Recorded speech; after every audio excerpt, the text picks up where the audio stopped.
training set and you're checking it against the validation set, it's going to give you better and better results.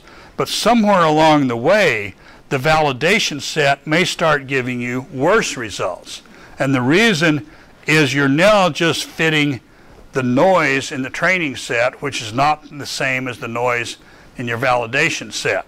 So your training set will keep getting better, but your validation set may start saying, I'm getting worse results now than I was before. So then you back up and say, these are my optimum weights here, where I've sort of finished collecting information about the physics, and now I'm just fitting noise. So I want to stop here, and you have to go through the whole process and then back up and say, I get the best answer for my independent validation data when I have this set of weights. And this might be cycling through the training set thousands of times, and then you finally back up and say, I'm going to use these for the weights now because they give me the minimum error for my validation set. So I've now trained the neural network. Now I take my last bit of independent data and I test it.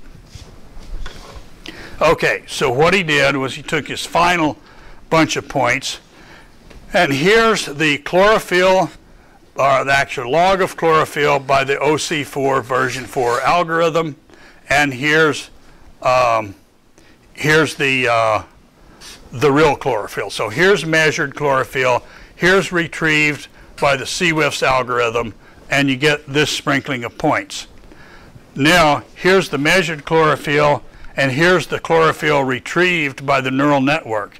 You just look at that and say, that's a tighter grouping of points. I did better. And if you look at the data here, we go back to the testing. Okay, the OC4 version 4 had an R squared of about 0.56. This had an R squared of about 0.87, so it's a tighter group of points. But more importantly, the CWIFS algorithm had an RMS error of 0.5 milligrams per cubic meter, where the neural network was 0.2. So it's a significantly better retrieval of chlorophylls with the neural network than with the CWIFS algorithm. But of course, keep in mind, the CWIFS algorithm is a whole bunch of global data. The neural network was trained with, well, I started to say maybe that's global data as well. Anyway, he trained it and he got better results. And if you compare that now with the Gulf of Maine, so here's Cape Cod, and we're sitting up here somewhere. Okay, so here's the chlorophyll color-coded here. So there's very low values out in the open ocean. The yellow is sort of numbers like 2.5. The red values are up 3.5 or so. So here's the chlorophyll generated from the neural network, pixel by pixel. And then here's the differences of, let's see, it just says different. I guess this is one minus the other. I'm trying to see. It's neural network minus. Yeah, oh yeah, sorry. Neural network minus the CWIFS values. And you can see a lot of regions here, the numbers are kind of this greenish color, they're not too far off, but in some cases the neural network is a yellowish color, so it's greater than the CWIFS values. Other areas are blue. The neural network is putting out less than the CWIFS, or if you wish, CWIFS is overestimating here and underestimating here. So that's just a case study of using a neural network to do something like remote sensing of, in this case, chlorophyll using these spectra. And in this particular case, it does better than the band ratio algorithm. Now, NASA for MODIS and VIIRS, they're still using band ratio algorithms. The Maris sensor uses a neural network to retrieve whatever it was retrieving before it died a while back.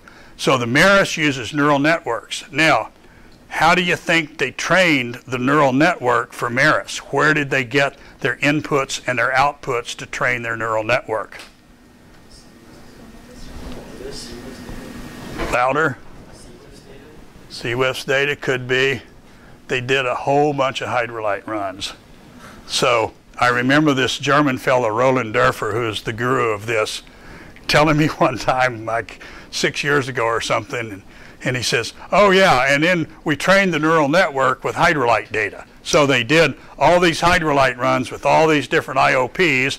They generated the spectra, and of course they know what went into hydrolyte for chlorophylls and mineral particles and all of that.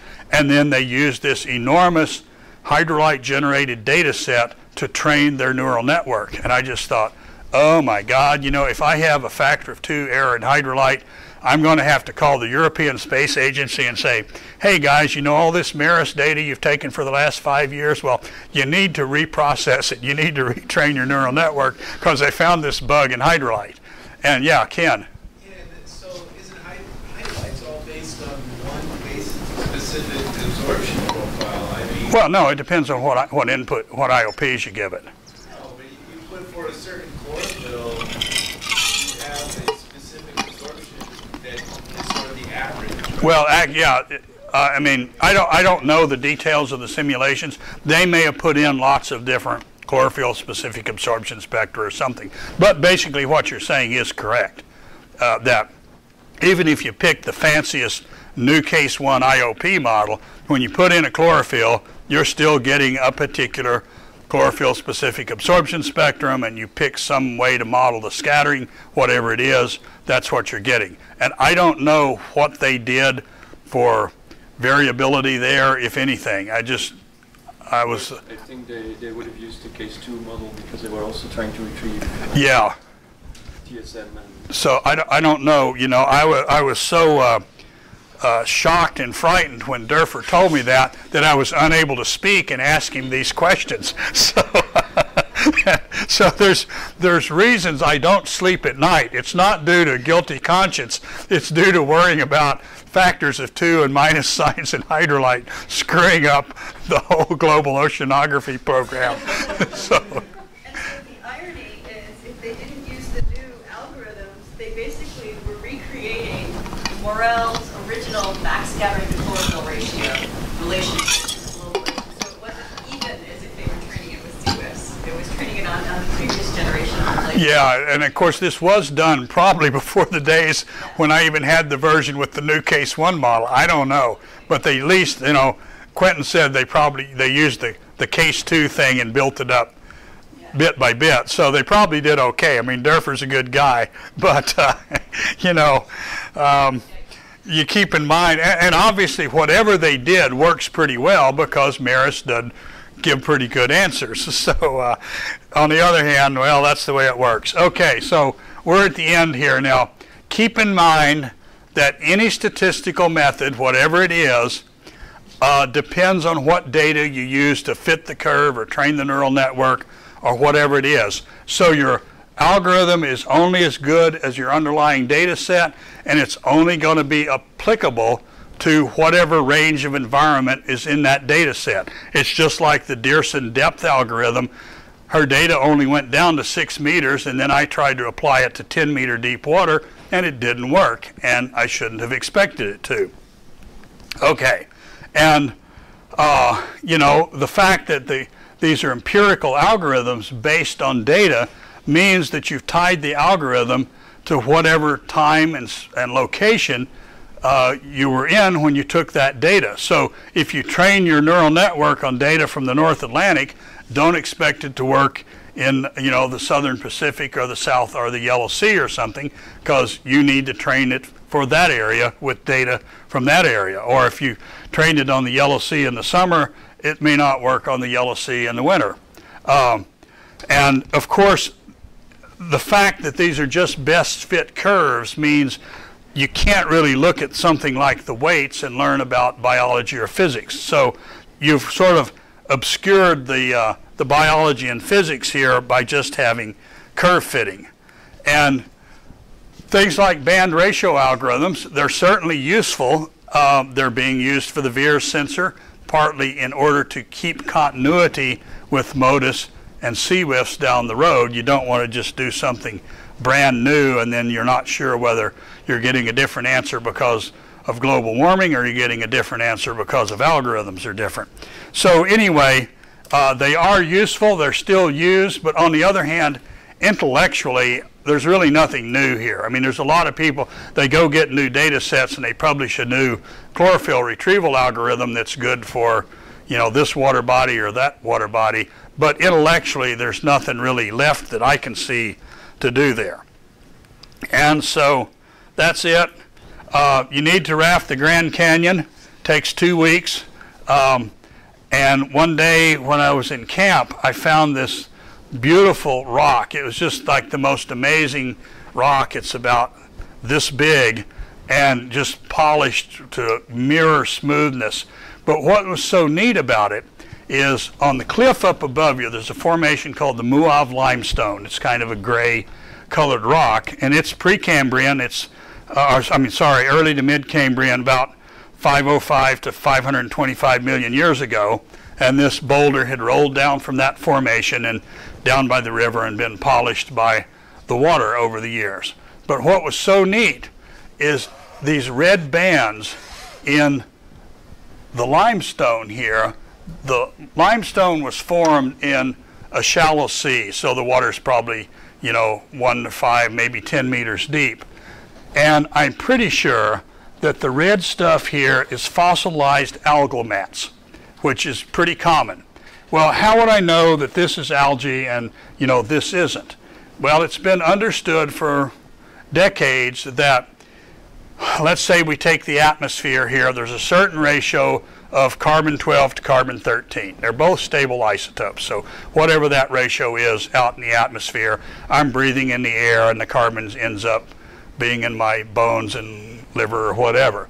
But biological things, living things, will assimilate different isotopes at slightly different ratios than occur in nature. So if you took my arm here and go in the lab and you look at the carbon-13 to carbon-12 ratio of the stuff that's in my arm, it'll be different than the carbon-12 to 13 ratio that's in the air here. Not by a whole lot, by enough. And the same thing for other things, nitrogen, carbon, oxygen, sulfur, etc. So when you look at a fossil here, sometimes you can actually cut a cross section and look at a microscope here versus here. You may actually be able to see little fossil algal cells in there that say, oh, this is an algal mat, this is just mud. But you can also take a piece of the rock here and look at the ratios of various stable isotopes like carbon-12 to carbon-13 and oxygen ratios, sulfur, etc. And you'll find that these spots have a different isotopic ratios than these spots here. And that's kind of the geology's way of telling you this is really some fossilized organic matter and this is just inorganic matter. It's really amazing. So anyway, there's lots of places like this, and in this Precambrian formations there's places that it just absolutely looks like spaghetti from fossilized worm tracks. There are just millions of them. There's even a place where the boulder fell down and cracked open like this, and you go inside and you look at these faces. It's solid worm tracks and little tracks of little gizmos running around on the bottom of the pond there 500 million years ago. The rock is actually called the Book of Worms because you can just walk in there and it's just solid worm fossils. Well, anyway, that's why you need to raft the Grand Canyon. I've done it twice. I only do it in one direction, though. Unlike Greenland, I went there, I did this trip in one direction, and I went back and did it in the other direction. The Grand Canyon, it's really easier if you always go downstream. Okay, so I've now sucked up all of Colin's time, so I'll leave it to her to either start your lecture now or do whatever. It would have been sort of funny if a long time ago